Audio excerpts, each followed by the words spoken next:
Hey guys, this is John. I'm recapping Game 2 of the 2018 World Chess Championship in London, England, played between the reigning world champ Magnus Carlsen of Norway and the challenger Fabiano Caruana of the United States. This is a 12-game match. Yesterday we had Game 1. It was 115 moves, and the players were back at it today. This time, Magnus Carlsen had the white pieces, and he opened with d4. I would say not completely unexpected that Magnus would open this way. Fabiano has had a lot of success on the black side of the Petrov defense in the past year, including a couple of very crucial victories he had with the black pieces in this line at the candidates tournament to get him here to the World Championship. Magnus and Fabiano have played in this line recently in St. Louis, but maybe Magnus didn't want to challenge Fabiano in this so soon in the match, or perhaps Fabiano has something up his sleeve and wouldn't even go for this. You never know. We saw Magnus throw Fabiano a curveball yesterday with the Sicilian. But Magnus opens with d4. In my mind, d4 often allows white to control matters in the opening a little bit more. It tends to lead to more closed and semi-closed positions, whereas with e4, you have to be ready for all sorts of games. So that's the big stylistic difference I see between those two moves. So Fabiano played knight f6, and Magnus played knight f3. It's worth noting that knight f3 on move 2 does rule out some options for white with an early f2, f3. And in particular, you'll see this game goes into a Queen's Gambit declined. And f2, f3 can be helpful in some lines of the Queen's Gambit decline for white. But knight f3 is a perfectly acceptable move. Fabiano plays d5. Magnus plays c4. Now we're in the Queen's Gambit. And Fabiano plays e6, the Queen's Gambit declined. And the Queen's Gambit declined is a classic World Championship battleground. It's probably the opening that has been played the most in World Championship history. In particular, I remember the Kasparov versus Karpov matches from the 1980s where the players went back and forth playing the Queen's Gambit declined. They would play the white side of it, try to get an advantage, and then they would defend it from the black side. So it has a high pedigree, so not a complete surprise to see Fabiano using this defense. Magnus plays knight c3, Fabiano plays bishop e7, and Magnus plays bishop f4. Another main line is bishop g5, but there are some lines in bishop g5 that lead to early simplifications. So, for instance, there's this Lasker defense, h6, bishop h4, castles, e3, and then knight e4, looking to trade a pair of minor pieces, two sets of minor pieces. And I don't believe white has displayed a long-term advantage in this line. So this might be something that Magnus was looking to avoid. Bishop f4 on move 5, as Magnus played, is also highly researched. There's a ton of theory here, but there's perhaps a bit more scope to keep pieces on board and try to press. And both these guys have experience in this opening. So Fabiano castled, Magnus played e3, and now Fabiano goes for c5, the most direct move. Knight Bd7 is also popular, just a developing move. There's a lot of theory there too, but c5 was played. Magnus captures on c5, bishop takes c5, queen c2. So the queen is nicely placed here. It also makes way for the rook to come to d1, opposing the black queen on d8 if possible. Fabiano plays knight c6, and Magnus plays a3. This is a helpful move controlling the b4 square, also alluding to the possibility of pawn b4 later, expanding on the queen side. Fabiano plays queen a5. This is all theory. And note that here, b4 is not a good idea for white. That might be the move that first springs to mind when you see queen a5 because it does fork these two pieces, but the pawn on a3 is pinned, so black could play bishop takes b4, and if white were to recapture, they lose the rook on a1. So that's why queen a5 is tactically justified. Now Magnus plays rook d1. Even though there's no queen on d8, this is a helpful move, applying pressure to d5. And also, black now has to think about b4 more seriously in the future, since bishop takes b4, white could play pawn takes b4. There's no hanging rook on a1. And now here, I missed this entire game live. I had some stuff to do this morning, so I was just getting caught up on it. I've done my homework so I can present this recap for you guys. But there was a lot being made on the various broadcasts and on Twitter about this next move from Fabiano. And this is where the intrigue in the game really starts. So Fabiano played rook d8 here. And it turns out this move has been played before. There is a stem game with the black pieces being played by this player, Joseph Kupper, in 1954 in Zurich. And incidentally, it involved on the white side another world champion, Max Erva. And Cooper played this move in 1954, but it's been played very seldom since. Most of the theory in this line revolves around bishop e7. That's the most popular move. And also this move rook e8. And Magnus has experience after both of those moves. And one game I just wanted to show you is a game played between Magnus and Hikaru Nakamura at the 2017 Isle of Man Open. It was a very quick game, but after rook e8, one of the features of this move is black can try to prepare e5. And Magnus played this move knight d2, and the game went e5 hitting the bishop, bishop g5, knight d4. Black trying to make use of the rook being on the file opposing white's king, so if takes, there's pawn takes d4 with check, and also attacking the knight. And in this aforementioned game after knight d4, Magnus played queen c1, Hikaru played bishop f5, Magnus captured on f6, and then knight c2 check was played. Magnus played king e2. This looks very awkward for white, but in fact, black has to be careful, because if black were to simply recapture on f6, then white could play knight takes d5, probably among other moves. So the players quickly repeated knight d4 check, king e1, knight c2, king e2, and they agreed to draw here on move 18. And that sealed victory for Magnus in that chess.com Isle of Man tournament last year in 2017. So I mentioned this just to show how rook e8 might go, and also to drive home the fact that Magnus has played this position and he's well aware of the theory in this line. But when Fabiano played rook d8, there was a great gif I saw on Twitter of Magnus just giving Fabiano a death stare. He really stared him down at this moment, maybe trying to get into Fabiano's soul and figure out what he's up to. And again, that plays so much into match psychology, just understanding what your opponent is thinking and what direction they're trying to go.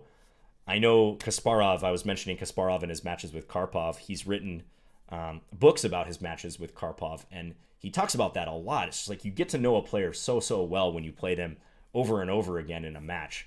So this was a kind of a opening salvo in this match. Black playing rook d8, Fabiano saying, I'm going to play a rare move and try to surprise you in the opening. You know, that's a good strategy in general, but it worked quite well for Fabiano in this game. So after rook d8, Magnus thought for 17 minutes and he played this move bishop e2. And Magnus mentioned in the press conference that bishop e2 is not the critical move, but he wanted to try to aim for something like a small advantage and maybe get a little something out of the opening. But in doing so, he spurns the critical move, which is knight d2, as Max Erva played in that source game from 1954. Knight d2 is often played in these variations because it threatens knight b3, which would fork the queen and the bishop here. So, you know, if black were to play something indifferent in this position, let's say bishop d7, white has knight b3, attack this, queen b6, and now this nice move, knight a4. Another attack, and this bishop will be lost. Also, I think in many lines it could help white play b4. There's not as many attempts by black to sacrifice and use the problems that black previously was creating for white on this diagonal. So Magnus knew knight d2 was the way to go, even though he wasn't specifically prepared for rook d8, but he got scared off by Fabiano's preparations. Fabiano was playing very fast. He clearly had prepared this move. So Magnus, he prefers straightforward development, didn't want to take a risk and see what Fabiano was up to. So Fabiano played knight e4. I believe this is the first new move of the game, so this is the first novelty. I do have a database that's a little bit old on this computer, so I'm not 100% sure about that. a6 was played in one game I could find in 2014. By the way, I should mention that if white plays b4 on the previous move, you might be wondering, like, well, why doesn't that move work now? Because weren't you saying, John, that the pawn on a3 is no longer pinned? And that's true, but this court's a lot of trouble because black can sacrifice the knight, attacking the knight on c3 twice, and white is forced to defend it. You might have a line like this, now knight e4, cranking up the pressure here, and if white persists in defending, they're eventually going to run into problems keeping everything coordinated here and everything safe. e5, white's going to lose all the material back with interest, and white is going to lose if this happens. So again, b4 is tactically prevented by black. White needs to prepare that move a little bit more if it's ever played. So bishop e2, Fabiano plays this knight e4 move, putting pressure on the knight on c3. Magnus castles, Fabiano takes on c3, Magnus recaptures with the b pawn. So already white has sort of an ugly structure here, but because there's tension between these two pawns, it's not likely that white's double isolated pawns are going to stick around here. And now Fabiano played h6. He played this in under a minute. This is move 13. This is a good move because it rules out white ever playing knight g5 and trying to launch an attack. Note that black doesn't want to get greedy here and take the pawn on a3. If queen takes a3, there's the immediate rook a1 trapping the queen. Also, bishop takes a3 is only a moderate improvement because rook a1 pins the bishop and white's threatening queen b3. You don't want to get involved with this if you're black. So h6, Magnus played a4. Even though the capture on a3 was not strictly a threat, this is still a helpful move. He doesn't have to think about it in the future. And there's no immediate way for white to break through in the center. Black is very solidly placed. So a4. And now the next couple moves, Magnus admitted he underestimated. So Fabiano, again, playing quite quickly, plays knight e7. A nice move to reinforce d5. Never hurts to get another defender on that square over protection. And also might enable him to play bishop d7, peering at that a4 pawn, trying to attack that twice. Now Magnus again thought for a little while. He played knight e5 after a 9-minute think. And I believe he played that move to control the d7 square. Just so if bishop d7 is played, he has the option of taking it. It also prepares bishop f3. But he was not happy. Fabiano responded with bishop d6. This is another strong move. So this prepares the move queen c7, looking for a queen-bishop battery, trying to repel that knight on e5. It's funny, in the opening press conference to this match, Magnus used the word repel. Someone asked him, does he have female support in this match? And Magnus, he's got a sense of humor, that guy. He said, no, I repel females. So I think that's why that word is stuck in my head. So bishop d6, queen c7, looking to repel that knight on e5. And another long think by Magnus. And from here, in Magnus's own words, he was in grovel mode from this point forward. He played c takes d5. Fabiano took with the knight. This attacks the bishop here. Also puts pressure on c3. And now here was probably the critical moment of the game if Magnus is going to try for something, because he has this possibility, which was much discussed in the streams and online in various corners, of playing knight takes f7. So a piece sacrifice, knight takes f7, forking the rook and the bishop.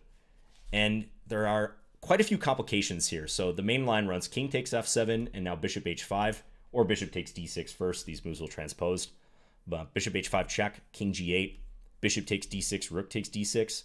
White is down a piece, but now white has options of either c4 or e4, looking to exploit the pin on the knight on this file. And I looked at this a little bit with the help of the computer. This is already complicated enough where, me as an IM, I can't really assess accurately what's going on here. The variations are so complex. But just to give you a taste, if c4, black might play rook c6, trying to pin this pawn. Queen c7 is another option to try to pin the pawn this way and maybe get the queen back for defense. But just as an example, rook c6, white can play queen g6, unpinning and getting the queen nice and close to black's king. Knight f6, saving the knight. Queen f7 check, king h8. Queen f8 check, king h7. Bishop e2, e5, rook d8, e4. This is just one sample line. The engines were giving basic equality here, 0.00, but look at this position. Black is still up material. Black is up a piece for just one pawn. So the onus is on white to prove that they have compensation for that piece. And yeah, white has some aggressively placed pieces. Black has some clear danger to their king, but you got to think about the game situation. So Magnus has already spent a ton of time to reach this position. He knows that Fabiano has prepared this line deeply. Magnus is flying blind. Is he really going to play a move like knight takes f7 and go for it here and risk losing, and possibly risk losing without Fabiano even having to break a sweat if Fabiano has analyzed this? I think he made absolutely the correct decision, he as in Magnus, in not going for that here, even though this was much discussed. Another line, after knight takes f7, king takes f7, bishop h5, king g8, bishop takes d6, rook takes d6, is this move e4. But e4 also is very hard to assess. Black can play knight f4 or knight f6, which opens up the attack, double attack, in fact, on the bishop here. It would allow white to take the rook, but those moves have to be considered. Also, I'm not even sure black has to move this knight. I think bishop d7 could be played, and that pawn on a4 is targeted again. Black's getting coordinated. Black does have the luxury of giving back the piece if they want, their upper piece to begin with.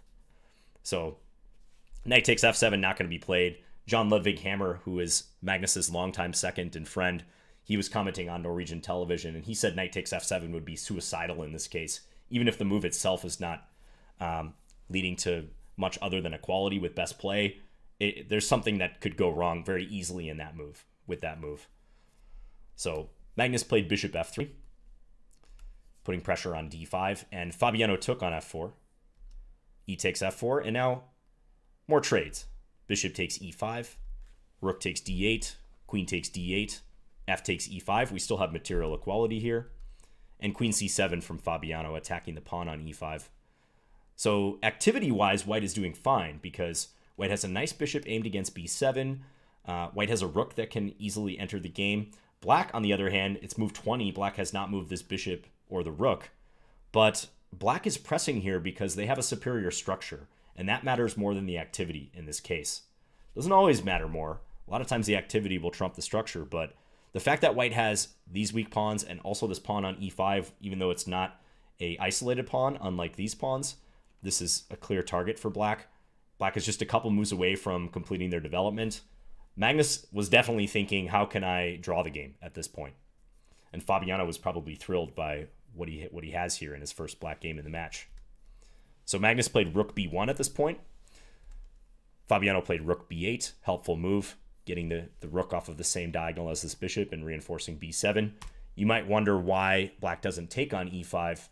Well, after queen d3, stopping the bishop from coming out, also looking at the d8 square, black could easily get tangled up here. Queen c7, rook d1. And again, black can't bring the bishop out. White is ready to come down here with check. White would be willing to trade the queens because they would put black in a mortal pin here. So you don't want to do that if you're black just for one measly pawn. So Fabiano plays rook b8. Magnus played queen d3. Again, queen takes e5 is too risky here for black. So Fabiano plays bishop d7, just completing his development. Might also be possible to play b6, looking for bishop b7. But bishop d7 was played. And from here, I think Magnus was trying to find the line that best simplifies the game and gives him the least work to make a draw. I think that was totally his mindset here. There's still, a few pieces on the board and, a lot of pawns, but he decides to try to simplify the game and play as directly as possible. So he plays a5 here, encroaching on black's queen side. Black can't take because the queen takes d7. So Fabiano played bishop c6. This was Fabiano's longest think of the game at 14 minutes. So, he has the luxury of spending a little bit more time here. And in fact, leading up to move 40, Fabiano had something like an hour time advantage. Again, I didn't catch this game live, but I was hearing that Fabiano was massively ahead on time as a result of Magnus thinking for so long in that opening, trying to figure out what to do on rook d8. So Fabiano now spending a little more time himself, but playing good moves, bishop c6.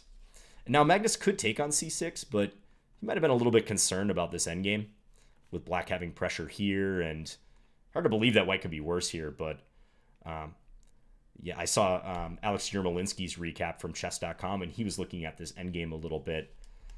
So at any rate, I like what Magnus did, which was play queen d6. Again, looking for a forcing continuation, trying to trade queens, which did indeed happen. So queen takes d6, e takes d6, and now another trade, bishop takes f3, g takes f3. So Magnus is not winning any Pawn Structure of the Year awards with his current pawn structure.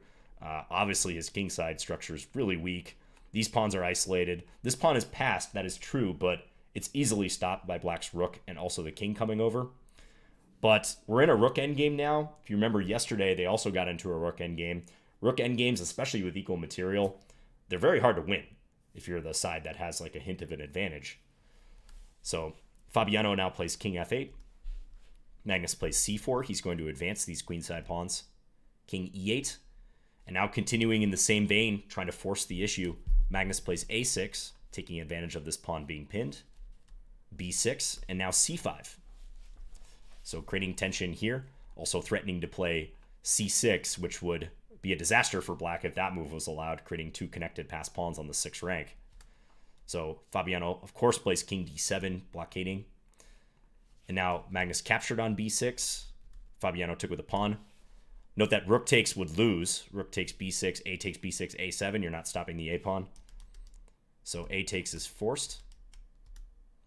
And now Magnus smartly trades the a pawn for the b pawn. He knows that black has a decided advantage in this area of the board, so he plays a7, rook a8, rook takes b6, rook takes a7. And now we get to a 4 versus 4 pawn endgame, where Magnus still has to show some accuracy to draw this, because this d6 pawn is very likely going to be lost. And again, his structure is a bit worse, whereas black has a very healthy structure. Black has the bathtub pawn structure, by the way, as it stands here. So Magnus played king g2. I also thought f4 made sense because it rules out black playing e5, and also if g5 is played, he can swap pawns. Swapping pawns here would be great. If you're the defender in a rook endgame, you're slightly worse. You like trading pawns because that gets you closer to a pure king, rook, and pawn versus king and rook scenario. And provided that your opponent's pawn is not far enough advanced in that situation, you have a lot of drawing mechanisms, like the 6th rank defense, Philidor defense. Those positions can be drawn in their sleep by a strong player. So f4 I think makes sense, and note that black can't go after this f-pawn because if rook a4, there's always this very annoying rook b7 move, looking at the f7 pawn. If king takes d6, rook takes f7. So Magnus probably considered that, but he just played king g2. Fabiano plays e5, so advancing, giving himself e6 for the king and also controlling the f4 square. Now Magnus correctly, and this is a good technique, plays rook b4, letting black take on d6, but the idea is to immediately play f4 and use this strategy I just mentioned, which is to try to trade down pawns. This would yield a 3 versus 2 structure, and even though white's pawns are disconnected, as we saw in the game yesterday, that's not enough to win when all the pawns are on the same side of the board. So rook b4, nice little move.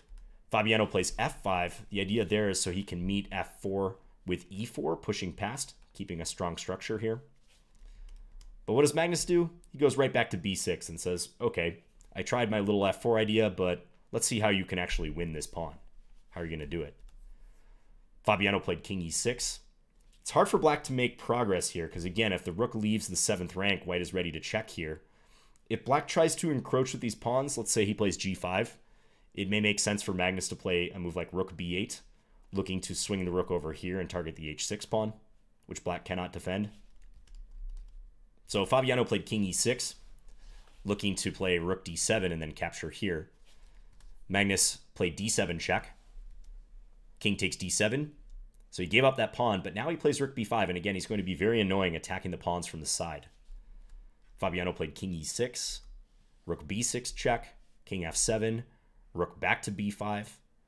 Little tactic here, Fabiano played king f6. If he plays rook e7 to defend the pawn with the rook, Magnus can play f4. Again, this pawn on f5 and also this pawn on e5 can turn out to be liabilities for black after f4. If black were to take, then rook takes f5, white takes on f4. It's 2 versus 2, nothing to play for black at that point. So f4 ensures that another set of pawns would be traded because black would have to play king f6, and inevitably there's going to be a trade here. So rook b5, king f6 was played. Magnus checked again, king g5. Again, this is a phase of the game played very quickly by both sides. So pretty much from the time that Fabiano played king e8 and started trying to blockade these pawns, both sides were playing very fast. Now they've made time control. This is move 40 after king g5. So both players can relax, especially Magnus, who was in time pressure early on. Rook b5 hitting the pawn again. King f4. I think rook e7 is the only way to try to get something out of this endgame or play for the maximum, trying to keep 4 versus 3, try to keep as many pawns on the board as possible if you're black. But I think Fabiano knew that this was a draw for white. He's up against one of the best endgame players in the history of chess, possibly the best player in the endgame in the history of chess, Magnus Carlsen. They just played that marathon game yesterday, so I don't think he was really in a mood to really drag this out. To rook e7, it's just so likely that pawns are going to get traded, despite white's poor structure. It's hard for black to make a pass pawn here or expand enough and create threats and avoid pawn trades at the same time. It's just likely to simplify, but Fabiano was within his right to do that if he wanted to continue pressing. So he played king f4, though, defending the pawn that way. Magnus gave another check. e4 was played. They traded pawns. h3. Notice you don't want to go overboard with the pawn trading idea. f3 might seem attractive trying to attack e4 a couple times, but that would run into rook a2 check, and black would end up taking this f3 pawn. So Magnus just bides his time, plays h3. Fabiano played rook a5. Rook b7 attacking the g7 pawn. Rook g5 check, king f1. White can easily keep his king at a safe enough distance where he can defend these pawns at all times, even though they're disconnected. Rook g6, rook b4, pinning the pawn on e4.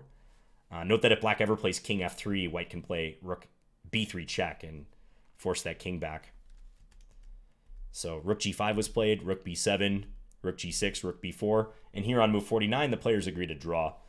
Again, Fabiano could press this if he wanted, but probably more pawn trades will occur. There's just not a great idea possible for black to attempt to win this. If ever this rook leaves the g-file, white can play king g2 and try to go for that f3 move I was mentioning.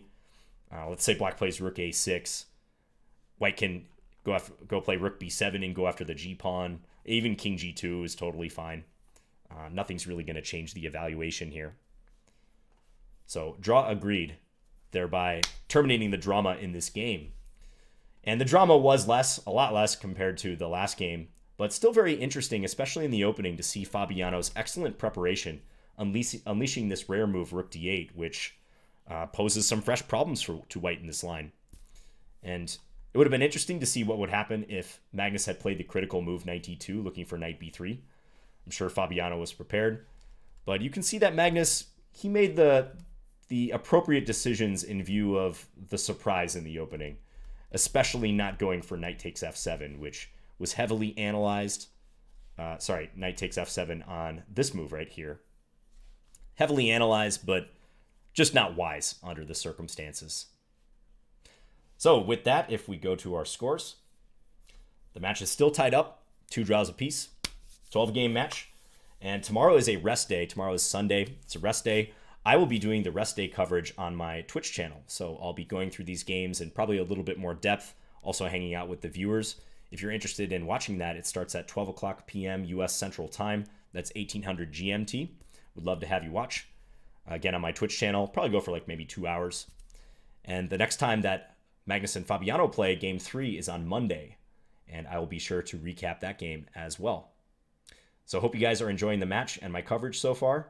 Check out all the streams that I mentioned in the first video. Oh, I also want to mention that Grandmaster Danny King, he's at the playing site, and he is, I think, employed by World Chess, which is the organizers for this match.